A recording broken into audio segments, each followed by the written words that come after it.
We are in Curdworth. Just before the Curdworth tunnel. It's there. Right That's the there. tunnel. Oop, I keep doing that. Right there. We're on the Birmingham and Fazeley Canal, which is part of the Birmingham Canal Navigations, otherwise known as the BCN. And we shall be leaving the BCN today, sadly. When we reach Fazeley. Yeah, we turn the corner, I think. Yeah. Yeah. Before we get to Fazeley Junction, we're going to pop into Fazeley Mill Marina, top up with diesel again, just to keep the tank topped up. Yeah, there's 11 locks between us and there. We've got to go down the Curdworth flight. I remember it not being particularly problematic. I can't remember it at all. I couldn't remember the Minworth locks that we did yesterday, to be honest. I remember the Minworth locks. And I remember from here onwards there wasn't the same problem with like floating debris and everything. Yeah, that's nice. And there was I'm sure there was a really, really friendly lock keeper there, but they weren't lock keeping, they were just like looking after the locks, like they loved their locks. Yeah. So that was nice. Took George out for a walk last night, could not find the playing field because unfortunately it's on the other side of the sort of major road that's running along here, and there wasn't sort of a simple way of getting George across because there was no like controlled light or anything. And then George had another adventure last night. Well, that was what I was leading up to. So last night when it was time to take George out for his evening sabbatical, he wanted to take the ball, but I was like, nope, you can't take the ball. Put the harness on him, but he was really raring to go. I opened the door, but I was holding him back because I had this flashlight in my hand so I could point the flashlight at the ground, which is on this side of the boat. Yesterday morning, the ground was on that side of the boat. Okay, I'm shining the light out there. I know he can see that I'm pointing it at the ground. So I let him go. He comes running over this way, looks over the side, decides maybe that's just floating stuff on water. Maybe Dad's pointing it the wrong way, and I'm not looking at the towpath. I'm looking at some leaves sitting on water. So he turns, and before I have a chance to catch him, while I'm pointing the light this way, he rockets off the other side of the boat, full throttle, with his legs outstretched, like, gonna land on the ground! Sploosh! So, and bear in mind it's like December, so pretty damn cold. It was pretty damn cold. It wasn't freezing last night, thank goodness. No, but I'm like, George! So I'm leaning over the side with, like a good 2 foot drop to the water itself with this flashlight, this little flashlight with this little circle of light pointing it down, trying to get George to come over. He's trying to swim to the other end of the boat. I'm like, no, George, come back this way. Finally, I convince him to come back this way. I just reach down as hard as I can, stretching myself out over to the point where it's like, I don't know how I stayed on the boat. Come on, I was in bed. I didn't know. Get him by one hand, fling him over the side. He immediately explodes as he tries to dry himself off. So I'm sopping wet. And I got the giggles because it was just... stress. Yeah, it was just stress. It was so funny in a sense, like just watching him sailing off the side into absolute darkness with complete confidence. One way or another, the visual information that gave him was, nope, that's the canal. The other side is safe. So he went off the other side, fully expecting to land on the bank and be, like ready to run and pee and poop and everything. You said that when he'd come back on the boat, like on the bow to shake off, he just... Oh yeah, no, he was just trying to go back indoors. He's like, I'm done, take me back in the warm. I'm like, no, you still have to go to the bathroom. So I take him to the side here and I point the light over and he's like, nope, not doing it. So I had to step over and then George is like, oh, okay, that's where the land is. And then he came over and he's running around, flinging himself off, trying to dry himself off while peeing, which is a really funny thing to watch because it's like there's urine flying everywhere, as long, and yeah. And then he came back on board and he's like all shivering and like soaking wet, so I had to towel him off. Yeah. Oh, but he was, I mean, at least he was he was like, please dry me off. Unlike his usual kind of like, no, I don't really like this. I don't, So yeah, he was licking water off him for a while, and I was kind of shaking like a leaf. Yeah, Michael was a bit traumatized. It was like, he just vanished into a black hole of darkness. Here's this totally confident dog, just completely disappears off the side. And the next thing I hear is a sploosh and a, huh? What? Swoosh, whoosh, whoosh. And that's why whenever he's off the boat, we always make sure he has that harness on, because you could have got him out without the harness. But it would have been a lot harder, and I could have ended up in the canal a lot easier. And that's why you guys got a fishing rod. Just wanted to make sure he wasn't walking the dog. And that's why I always make sure he's secure at a lock, because it's not that I think he'll jump in the lock or fall in the lock, but I think he could get distracted and excited and end up in there. Yeah, so I'd rather... You want something to grab them by, or like get a pole around it or something. Yeah. Well, so, on that fascinating story, we begin our trip up the 11, or down the 11 Curdworth Locks. Towards Fazeley in the After we rain. get through that tunnel, which is over here somewhere. I know. Behind Joe's head. Alright? So yeah, hopefully it'll stop raining. It's England. Doesn't really stop raining, it just pauses briefly. What? I just snorted. Yes, you did. Because I made an accurate statement about the country. Right, shall we? Yeah.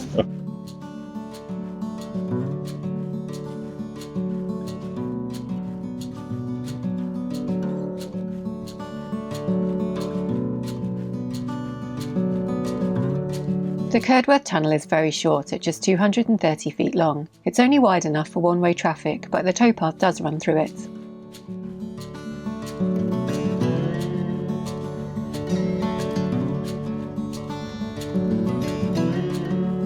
It's just a quarter of a mile from the tunnel to the top of the Curdworth Locks.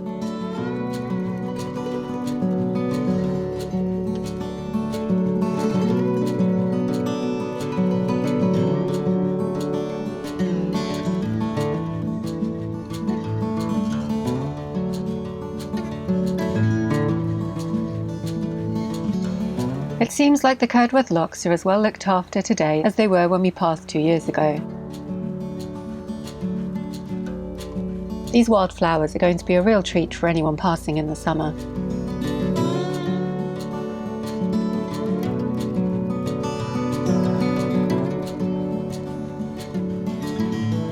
Immediately below the lock, we pass under the huge M6 motorway toll road, and then we run parallel to the M42 motorway for a while. The 11 locks on this flight are spread out over the next 2.5 miles, and they raise the canal up a total of 64 feet. There's some debris trapped behind the lock gate, and I can't get it fully open, so our barge pole is needed to push it all out of the way. We're not expecting that there'll be many boats on the move today, so while I'm dealing with this one, Michael walks ahead as the next few locks are fairly close together.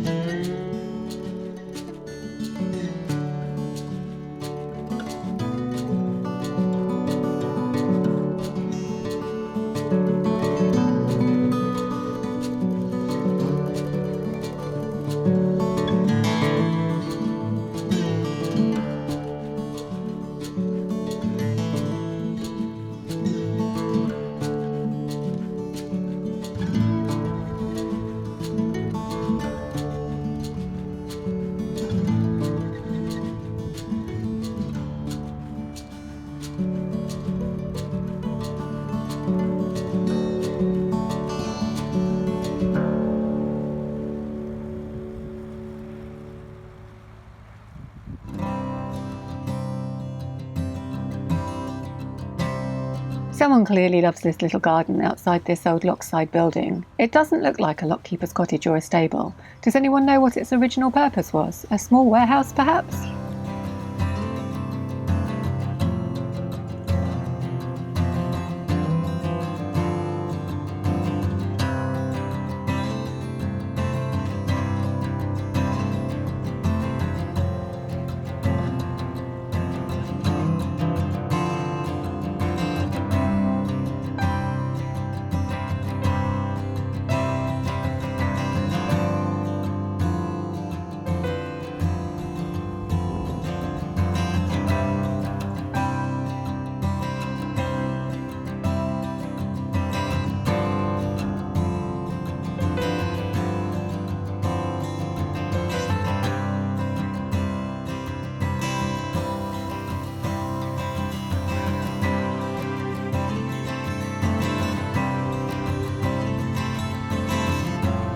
Sometimes I'm so focused on filming the boat going through the lock, I forget to show you details like this little staircase at the side of the lock. Let me know if you're interested in seeing more of this kind of thing, as certain lock lights have their own unique characteristics, like this staircase. The next pound is a pretty long one. It's a quarter of a mile or so, and when we reach the next lock we find it empty. Michael arrives first with the boat, so he moors up and starts filling it.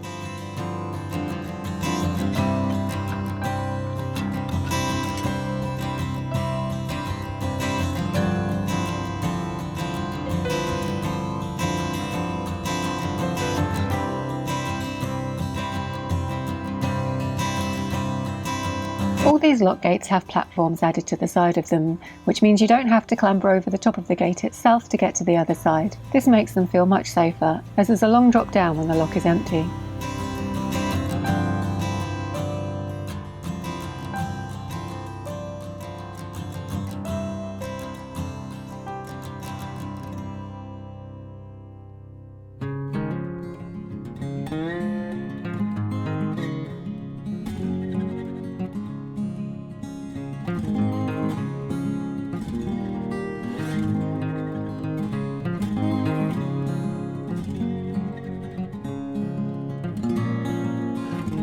There's some mooring rings in this pound, and it seems like quite a nice place to moor up for the night, or even just stop for lunch.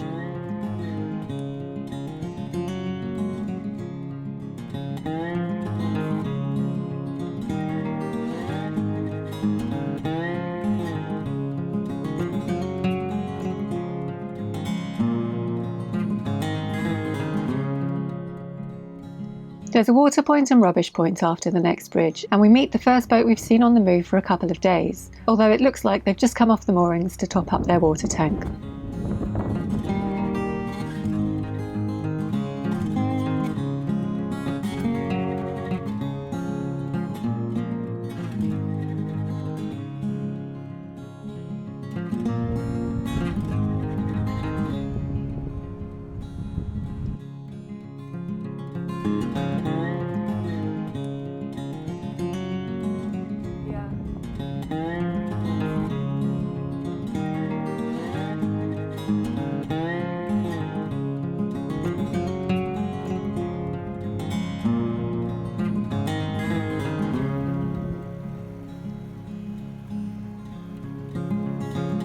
There are some more visitor moorings in this pound, and it looks like another pleasant place to stop.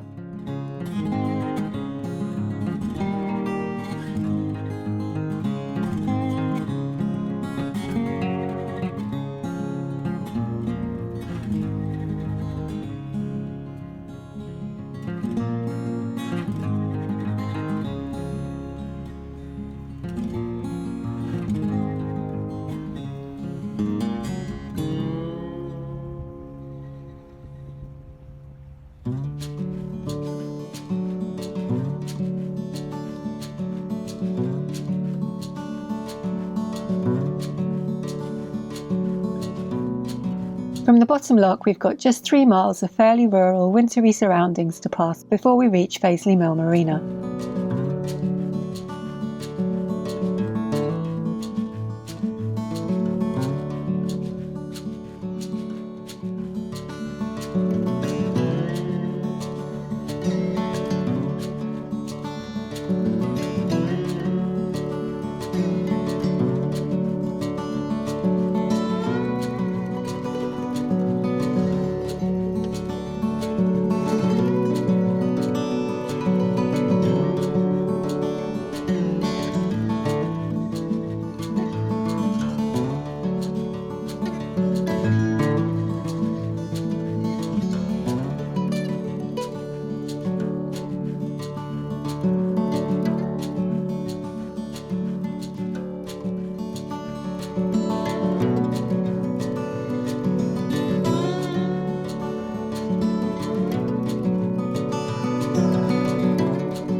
As we approach the Drayton Manor bridges, George and I decide we want to walk for the rest of the way. So as the canal narrows under the bridge, it's a good place for us to get off. There's a swing bridge here as well, but that's usually left open.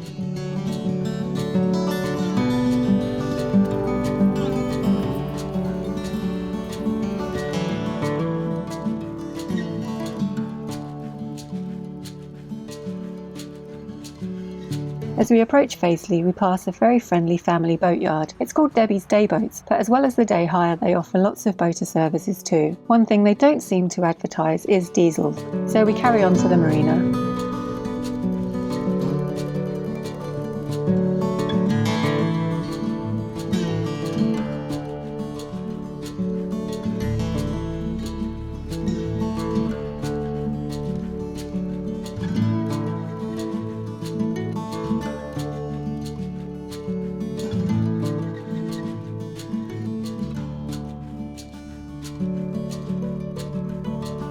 Tank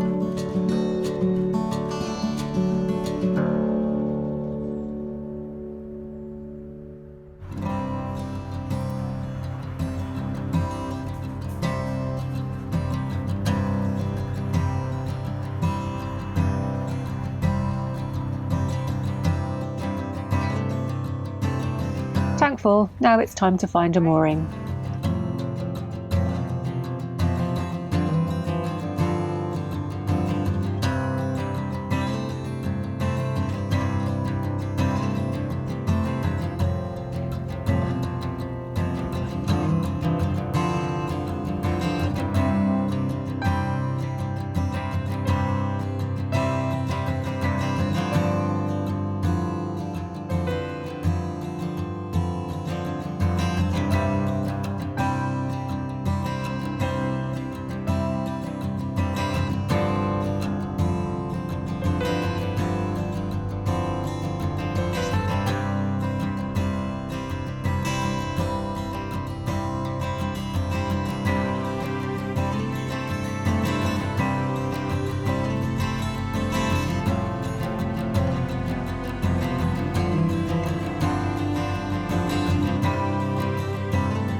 Welcome to Fazeley Junction.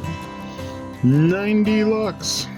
In the last 6 days, we've done 68 miles and 90 locks. In the next 6 days, we're going to be Sitting here, doing nothing. We're going to do 0 miles and 0 locks. Yeah. Over the next couple of weeks, we're going to take our average down to 1 lock a day at most.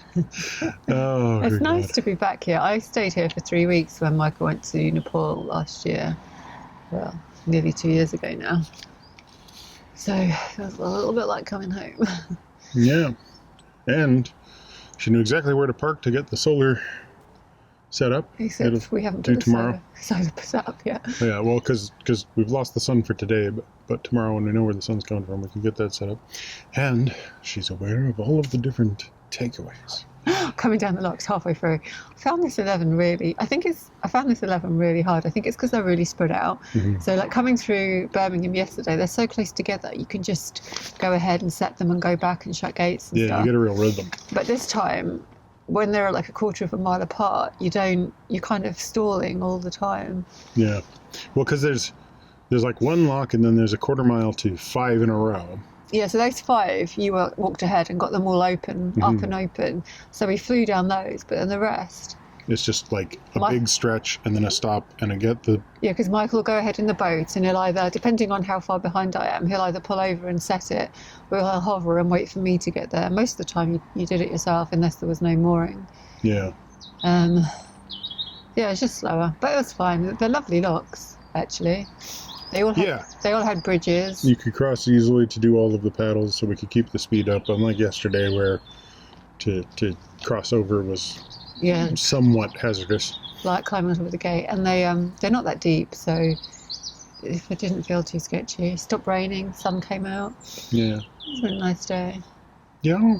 And then we stopped at the marina to get diesel, just to keep ourselves topped up, but they were on lunch, so we had about a 40-minute wait for us to come back from lunch, but that was all right. And I got a very cold ice cream, which was nice, because then I could give George some. I got nothing.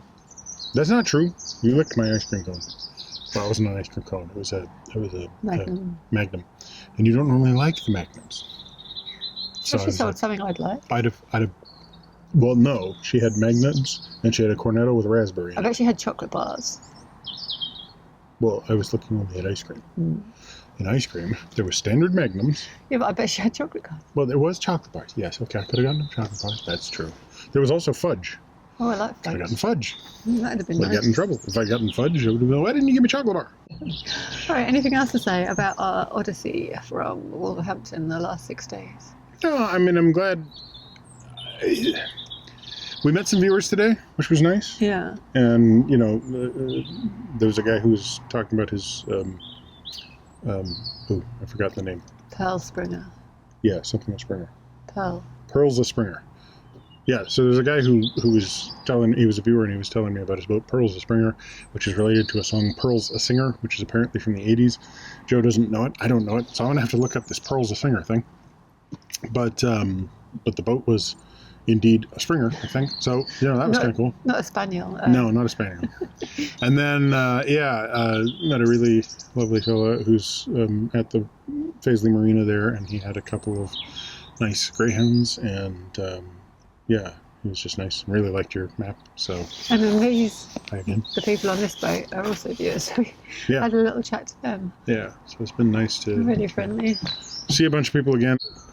I found it really strange to go through Birmingham with it being so empty. Yeah. Like when we pulled in, or when I pulled in and was going to moor up, I kind of expected there to be boats there, and there were a couple, but it's like everything's just sort of vacated out. Yeah, but and the town itself was very empty. It is December, isn't it? And we do know that not many people know. No, about I know. It's just we were there in winter last time, Yeah. and we're there in winter this time. You think and it was busier last time? It was so much busier, and like all the nightlife that would turn that's on true. at night and everything. That's Like true, where in that area where we were, there was no noise. you would hear all the bars and everything. Yeah. And like right now, I see what you mean. Birmingham is silent Yeah. at night. Like it was quiet, Yeah. and it was just sort of strange to feel a city that seemingly shut down. Like there was still activity going on. Just looking that way. I'm wondering where George went. There's George. Okay, puppy. Found a puppy. There's the puppy. George! Leave the puppy alone. George, what are you doing? Hence why I'm walking off. What are you doing, George? George, Just want to smell the puppy and the he puppy. usually ignores puppies and runs from them. George! What are you doing? Come here. Come That here. puppy's better behaved than you. Yes, that's very unusual. Aren't you so cute? Oh, you're so cute. You're so cute. Come on, George. Down here. Bye. Come on. There you go. Good dog. I've forgotten what we were talking about now. Yeah, I just found it really strange to find Birmingham. The city is so quiet. Yeah, just get off the canal and walk a little bit, and there's still activity in the city, but it's so much more constrained. When we were there last time, it's like there's a big Christmas The whole market. thing is buzzing, yeah. And yeah, it was really buzzing with people. And this year, it's just like it's devoid of people, and I found that to be really quite strange. Yeah, that's true. It's just, And even now we're moored opposite a pub, and we probably wouldn't do that normally, but now it's like. It's perfectly fine because we know it's going to be quiet. Yeah. Anyway, let's go. I need to do stuff. I'm being sent for a takeaway. I don't think I'll be open for another 2.5 hours. Oh, is that what time of day it is? Okay, well, I'll be sent today for a takeaway, Might be a little which is snack. apparently a possibly Bangladeshi, possibly Nepalese, possibly Indian, possibly Chinese chip shop. Right, so I'm going to take my banishment and go banish myself. So thanks for watching. Give us a thumbs up, comment down below, subscribe if you haven't already, subscribe to Minimalist Maximal Velocity for our time lapses, and there's a bell thing. I don't know if it works.